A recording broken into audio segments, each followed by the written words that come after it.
आजकल एक चर्चा बहुत ज़्यादा चल रही है कि बागेश्वर धाम सरकार को या उनके जो कारिंदे हैं धीरेन्द्र कृष्ण शास्त्री जी, उनको कांग्रेस के एक नेता कमलनाथ ने एक एडवाइस दी है।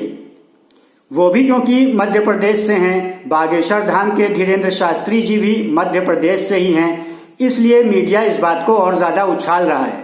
लेकिन हम इस बात का विश्लेषण करें कि क्या ये एडवाइस वैलिड है, क्या उनके पास अथॉरिटी है एडवाइस देने की। तो अगर हम स्टेटस को कंपेयर करते हैं तो कमलनाथ जो है एक ज़्यादा से ज़्यादा एक जनप्रतिनिधि हो सकते हैं जब भी जीत जाएं, और उसी कारणवश वो बता भी रहे हैं वो एक राजनेता हैं। लेकिन वास्तव में लोकतंत्र में राजनेता कहा जाता है, नेता होता नहीं है। लीगली वो सिर्फ एक जनप्रतिनिधि हैं, प्रतिनिधि होता है, नेता नहीं होता। अब वो प्रतिनिधि हैं तो उनको एक पब्लिक मेंबर होते हुए बागेश्वर धाम सरकार के धीरेन्द्र शास्त्री जी को कोई पब्लिक सर्वेंट और पब्लिक का रिप्रेजेंटेटिव एजेंट, मतलब एजेंट अपने प्रिंसिपल को एडवाइस दे रहा है बिना मांगी, स्पैमी एडवाइस, अनसॉलिसिटेड एडवाइस। तो एक उनका जो रिलेशनशिप बन सकता है अगर वो पद पे आ भी जाते हैं, होंगे भी, तो एक तरह का एक सर्वेंट मास्टर रिलेशनशिप बनता है, एक नौकर और मालिक का रिलेशनशिप। कमलनाथ एक नौकर हैं और उसमें भी नौकर में एक प्रतिनिधि हैं, मतलब प्रतिनिधि तो हैं और क्योंकि वो तनख्वाह पाते हैं इसलिए नौकर भी हैं। तो नौकर भी हैं, प्रतिनिधि भी हैं, तो नौकर का छोटा मुंह बड़ी बात कि मालिक को एडवाइस दे बिना मांगी। उन्होंने एडवाइस इस बात पे दी कि उन्होंने कहा कि मैं हिंदू राष्ट्र बनाना चाहता हूं। उनकी भी अभिव्यक्ति की आजादी, वो चाह रहे हैं ना, सब लोग अपना चाह रहे हैं। जबकि जो शाहीन बाग में बैठे थे मैंने उनके लिए भी यही कहा कि भाई वो चाह रहे हैं, वो अपनी बात रख रहे हैं। हाँ, अगर बैठे गलत हैं तो आप उनकी बात कीजिए, लेकिन वो सिर्फ अपनी बात रख रहे हैं। भाई सही हो गलत हो इसका मैं विश्लेषण किसी का नहीं कर रहा अभी तो, लेकिन मैं ये जरूर कह रहा हूं कि बात रखें।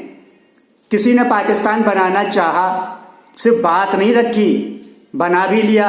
वोटिंग सबने 100% लोगों ने दी थी एक कम्युनिटी के, तब पाकिस्तान बना था। फिर कहते हैं हम तो गए इसलिए नहीं क्योंकि हम नहीं चाहते थे, तो वोट क्यों दे दिया था मुस्लिम लीग को कि पाकिस्तान बनाओ। सब वोट देंगे तभी तो बनेगा, वरना रोक लेते उनको जो बना के भेजना चाह रहे थे, जाना चाह रहे थे। तो दोनों तरफ कब्जा कर लिया, इधर भी रुक गए उधर। तो ये वास्तविक विश्लेषण है, जो जमीनी हकीकत है जो सामने है। वो अपनी बात कह रहे हैं, जबकि हिंदू राष्ट्र का मतलब हुआ वसुधैव कुटुंबकम, यानी कि अभी भी मान लीजिए हिंदू राष्ट्र है, अगर मान लें, जबकि हिंदू ऑफिशियल राष्ट्र कोई धर्म नहीं है, उसके बाद भी माइनॉरिटी स्टेटस है। चलो माइनॉरिटीज का है, यूएन मैंडेट से ज्यादा जिसकी पॉपुलेशन है उसको भी मेजॉरिटी होते हुए माइनॉरिटी स्टेटस दिया जा रहा है। तो ये तो सरकारें सभी कर रही हैं, तथाकथित हिंदूवादी सरकार और ज्यादा कर रही है। तो हिंदू राष्ट्र तो सबके फायदे के लिए है, और सबसे ज्यादा फायदा हिंदुओं के नाम, सिर्फ नाम का होता है हिंदू राष्ट्र, उसमें फायदा सबसे ज्यादा किसको होता है? मुस्लिम्स को होता है। हमेशा हुआ था, आज भी हुआ। रोहिंग्या तक के बाहर से जो भगाए गए, बुद्ध जैसे अहिंसकों ने भगाए। इस लेवल के आतंकवादियों को भी दिल्ली में फ्लैग देके बसा रही है सरकार, तथाकथित हिंदूवादी सरकार, क्योंकि रिफ्यूजी मामला केंद्र के हाथ में होता है। पसमंदा को आरक्षण दे रही है। कौन दे रही है आप देख लीजिए।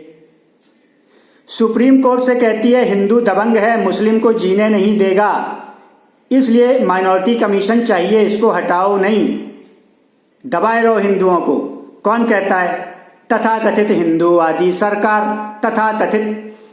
तो अगर हिंदू राष्ट्र यही है तो सबसे ज्यादा फायदा तो मुस्लिम्स को है। पाकिस्तान, बांग्लादेश मुस्लिम राष्ट्र हैं, वहां के मुस्लिमों की हालत देखो, भूखे मर रहे हैं। यहां सारे संसाधनों पे अधिकार मुस्लिमों का पहला अधिकार है।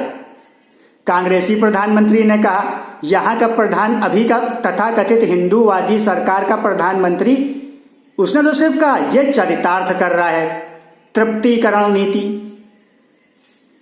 यूपीएससी में सारे बाबू जितने आईएएस हैं भरते जा रहे हैं, बाकी भी अन्य लेवल के भी बाबू सिर्फ मुस्लिम मुस्लिम भरते जा रहे हैं। कौन भर रहा है? तथाकथित हिंदूवादी पार्टी और उसके नेता। तो हिंदू राष्ट्र वो कह रहे हैं, उसमें फायदा किसको है ये भी तो देखें। और मुस्लिम राष्ट्र है तो वहां की पॉपुलेशन जो भी थी लगभग 30% थी, वो घट करके या 37%, 30%, वो 1% भी आज नहीं है माइनॉरिटी वहां पाकिस्तान में। सेम टू सेम बांग्लादेश में। तो मुस्लिम राष्ट्र और हिंदू राष्ट्र में फर्क है। पहले तो हिंदू राष्ट्र मीन्स मुस्लिम का भला, मुस्लिम राष्ट्र मीन्स मुस्लिम का भला, हिंदू का सिर्फ बुरा। तो ये कोई बड़ी बात नहीं है। इसको कैसे समझें मैं तो नहीं समझ पा रहा हूं। बाकी आप लोग जो सुन रहे हैं, आप लोग कमेंट करके इस पे कुछ टिप्पणी रखें और इस वीडियो को ज्यादा से ज्यादा शेयर करें। सही चीजें डिस्कस हों, समझी जाएं और इस चैनल को सब्सक्राइब करें और बेल आइकन दबाना बिल्कुल भी ना भूलें।